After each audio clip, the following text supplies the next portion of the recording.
तो आप जैसे देख रहे हो हमारे खेत सन 2005 से हम कुदरती खेती कर रहे हैं, गाय आधारित खेती कह दे, कोई इकोलॉजिकल फार्मिंग कह दो, उसके अंदर पेड़ पक्षियों का रोल है। तो ये आप देख रहे हो हमारे गाय माता है खेत के अंदर, घास खा रही है, और गाय माता घास खा रही है, ये मल गोबर यहीं त्यागेगी तो फसल की उर्वरता शक्ति बढ़ेगी। तो उसमें हमारे जो पक्षी आप देख रहे हो, बुगले हैं, सोन चिड़िया, काली वाली चिड़िया है, लाली भी बैठी है, एक आधे कौवा भी दिख रहे हैं, ये सारे गाय के बार बार घूम रहे हैं। और गाय के अंदर कोई भी है चिंचड़, जो चिंचड़ भाषा में चिंचड़ है, उसको ये बुगले दे आप दिखा रहे हैं, उनके ये बुगले, ये उनको गा के देखो आप कैसे आराम से चिंचड़ खा रहे हैं। तो ये बुगले भी चिंचड़ खा रहे हैं गाय के ऊपर से। ये एक तो इसमें हमें कभी भी आज तक गाय के कोई दवाई नहीं लगानी पड़ी चिंचड़ के लिए।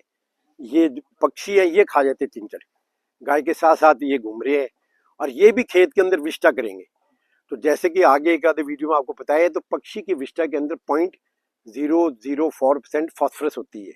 तो चिंचड़ खा के तो हाथों हाथ उसको फॉस्फोरस मतलब डीएपी बना के छोड़ देंगे।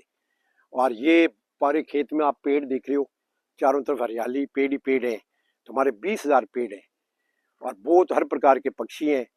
तो ये इकोलॉजिकल फार्मिंग में पेड़ और पक्षी होना जो बहुत जरूरी है। तो ये इकोलॉजिकल हमारी फार्मिंग है। नेचर के अंदर आन प्रदान होता है, harmony nature, give and take होते हैं। नेचर के अंदर कोई कंपटीशन नहीं। फसल के अंदर जो कंपटीशन है सनलाइट के लिए। तो हमारी फसल के ऊपर नदीन अनवांटेड प्लांट्स ऊपर हो जाए, जो तुम्हारी फसल कमजोर है, ये नीचे रह जाए, कोई फर्क नहीं पड़ेगा। अब आप पूरे खेत के अंदर आप दिखा सकते हो, ये नीम का ये हर्बल हमारा वॉक है, नॉर्थ एंड गेट है, इसके ऊपर नीम के ऊपर गिलोई चढ़ाई हो रखी है, गिलोई की बेल है, नीम पर चढ़ाई है, नीम है, इसके ऊपर अर्जुन के पेड़ लगे हैं, ये बड़ा वाला अर्जुन का पेड़ है, ये हार्ट के लिए है, गिलोई है। ये गिलोई की बेल आपको जैसे ध्यान है, इम्यूनिटी बिल्डअप करते हैं, पेलेट्स काउंट कम होते हैं उसको बढ़ाते हैं, तो इम्यूनिटी सिस्टम बहुत बिल्डअप करता है। ये हमारे हर्बल वॉक का ये पूरे लाइन टोटल। और एलोवेरा भी लगा रखा है हमने, एलोवेरा भी साइड साइड में लगा रखा है। ये सबसे स्ट्रॉन्गेस्ट प्लांट वर्ल्ड के अंदर है, इसे आपा मार्ग, पंजाबी भाषा में इसको पुटकंडा कह देते हैं।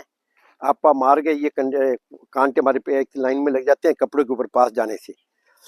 तो ये सारे टेंशन, डिप्रेशन, ब्रेन, कोई भी शरीर में कमजोरी हो, इसका काढ़ा बना के पी लो तो आपके कोई प्रकार की बीमारी नहीं रहेगी।